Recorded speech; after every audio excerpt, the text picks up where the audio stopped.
Good morning, it's Monday morning and you need some motivation so that you don't suffer any Monday blues. तो दशहरे के बाद office में वापसी हो गई है, लेकिन फेस्टिविटी तो अभी शुरू ही हुई है, बहुत सारे त्यौहार आने बाकी हैं। तो मंडे ब्लूज से निपटने के लिए एक विचार के साथ शुरुआत करते हैं दिन की। Consistency is harder when no one is clapping, and in those times you should clap for yourself. You should be your biggest fan. मुश्किल समय में अपने आप को मोटिवेट करते रहना चाहिए और आपको अपना सबसे बड़ा फ़ैन होना चाहिए। आप खुद के लिए तालियां बजाइए कि आपने इतना कुछ स्ट्रगल करने के बाद भी आप मैदान में डटे हुए हैं, किसी और का इंतज़ार नहीं करना। और ये है हमारा आज का ब्रेकफास्ट। दिस इज़ चना, काले वाले चने, उसे थोड़ा फ्राई किया गया है।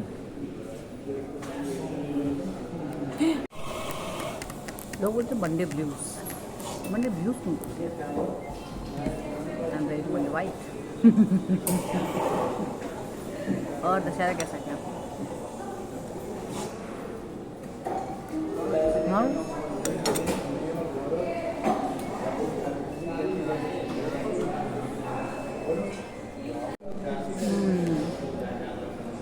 मिर्ची थोड़ी ज़्यादा है, थोड़ा मसाला दे। ऐसे ज़्यादातर घरों में मम्मियाँ यही करती हैं, ज़्यादा तेल मसाला डालकर सब्जियाँ बनाती हैं और फिर कहती है कहाँ ज़्यादा है। तो आपकी वो जो डाइट शेड्यूल है उसकी तो बैंड बज जाती है।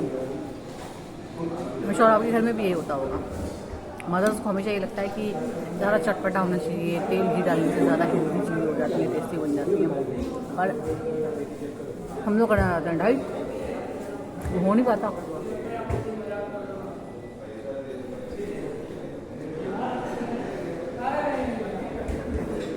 और खबरों का आपको पता ही है, दशहरे की शाम को जो हुआ मुंबई में, शॉकिंग है।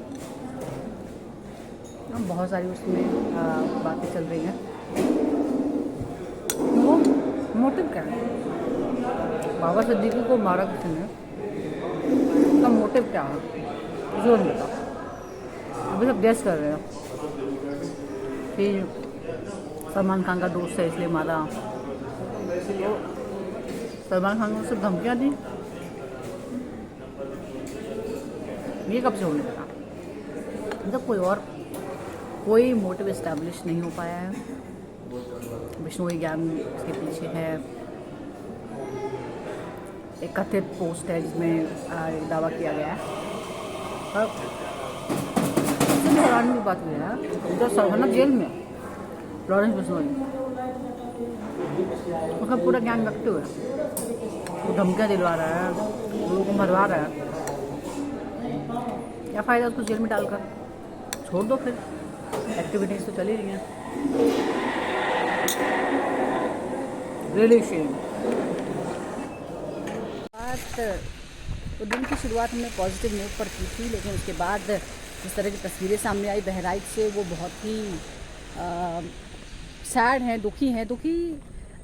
एक व्यक्ति की मौत, एक नौजवान की मौत से भी है, क्योंकि 6 महीने पहले उसकी शादी हुई थी, उसके सामने एक भविष्य पड़ा था। लेकिन दुखी जिस तरह की हिंसा हुई उसको लेकर भी है कि किस तरह से एक घटना की शुरुआत होती है, उसके बाद फिर एक रिपल इफ़ेक्ट सा हो जाता है, एक के बाद दूसरी घटना, दूसरी के बाद तीसरी घटना, और इस तरह से पूरा समाज उस हिंसा की भेंट चढ़ जाता है, जिसका उससे कोई लेना देना नहीं, उसका कोई कसूर नहीं है। कितने मकानों को जलाया गया, कितनी दुकानों को जलाया गया, कितनी गाड़ियों को जला दिया गया, और ये चिंता पैदा करती हैं एक समाज के तौर पर।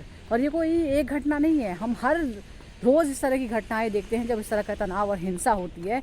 और जितने भी जो लड़ाई करने वाले लोग हैं, जो दोनों पक्ष हैं, वो एक दूसरे का पर वर्चस्व दिखाने के लिए, अपनी ताकत दिखाने के लिए कुछ भी झोंकने को तैयार हो जाते हैं। अपना घर बार, अपनी जान और दूसरों की भी, जो भी उसकी निशाने पर आता है, चाहे वो सरकारी प्रॉपर्टी हो या प्राइवेट प्रॉपर्टी हो, सबको निशाने पर डाल देते हैं। ये क्या प्रवृत्ति है? ये किस तरह की सोच है एक समाज की?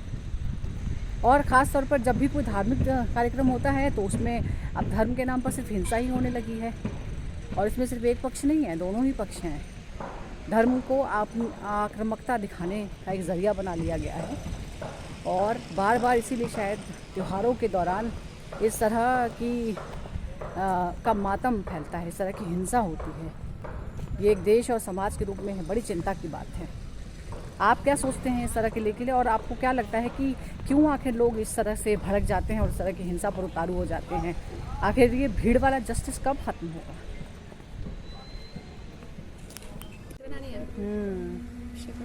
और हमारे साथ मीनाक्षी हैं जो दशहरे की छुट्टियों के बाद वापस आई हैं। दशहरे की छुट्टियाँ कैसी रही? छुट्टियाँ तो नहीं थी एक्जैक्टली, अच्छी थी, लेकिन बुंदेलखंड में थोड़ा अलग तरीके का दशहरा होता है और मैंने अपने इंस्टाग्राम पे डाला भी था। देखा था आपने, हमारे यहाँ पे दशहरे पे पान खिलाते हैं। हाँ, मैंने देखा था। क्या इसकी मतलब क्या सिंबॉलिक है इसका? तो मैंने अपने चाचा से पूछा था कि आखिरकार पान ही क्यों खिलाया जाता है, क्योंकि देखिए हमारे यहाँ पे ना जैसे लोग बोलते हैं कि अरे ऐसे नशे की चीजें कैसे आप प्रमोट कर सकते हैं, जैसे पान हो गया हमारे यहाँ पे खिलाते हैं। पान खाली नशा नहीं हो, उसमें तंबाकू न डाले तो एग्जैक्टली वो तंबाकू नहीं होती है उसमें। बहुत फ्रेशनर है। नहीं, उसके अलावा होली में हमारे यहाँ भांग बनती है। हाँ, वो तो वो हमारे यहाँ पे हम सब पीते हैं, चाचा हमारे बनाते हैं और हम सबको पिलाते हैं। तो मतलब हमें ये लोग बोलते हैं अरे यार तुम भगेड़ी नशे लेकिन हाँ, अपना अपना कल्चर होता है बेसिकली। तो मैंने उनसे पूछा था कि आखिरकार हम पान ही क्यों खिलाते हैं। मैंने चाचा से पूछा था कि आखिरकार क्यों खिलाते हैं पान ही, तो उनका ये कहना था कि हमारे यहाँ बुंदेलखंड में नहीं, मतलब इंडिया में अगर पान कहीं फेमस है, बना बनाया पान बनारस का फेमस है और पान का जो पत्ता है वो महोबा का फेमस है। ओके। तो हम उसे उस दिन खिलाते हैं क्योंकि आपको जैसे पता है कि सत्य की जीत होती है और असत्य की पराजय होती है। विजयादशमी इसीलिए मनाया जाता है और उस दिन खुशियाँ जो मनाते हैं तो कहीं कोई मिठाई खिला करके लड्डू या फिर तो जो जहाँ की चीज फेमस है तो हमारे यहाँ का जो फेमस है वो है पान का पत्ता। और यही वजह है कि वहाँ पूरे बुंदेलखंड में अगर आप किसी के भी घर जाएंगे तो उस दिन वो गले आपसे मिलेंगे, आपको राम राम बोलेंगे। दशहरे की राम राम होती है हमारे। अच्छा, दशहरे की राम राम। दशहरे की राम राम। अच्छा। उसके बाद पैर छुएंगे और वो जो पान है वो उसे ऑफर किया जाएगा। कोई पान नहीं खाता है तो उसे सौंफ दी जाती है या फिर नारियल का जो बुरादा होता है वो दिया जाता है। तो इस तरीके से मनाते हैं। तो ये इंटरेस्टिंग स्टोरी है। अच्छा, रावण नहीं जलता है।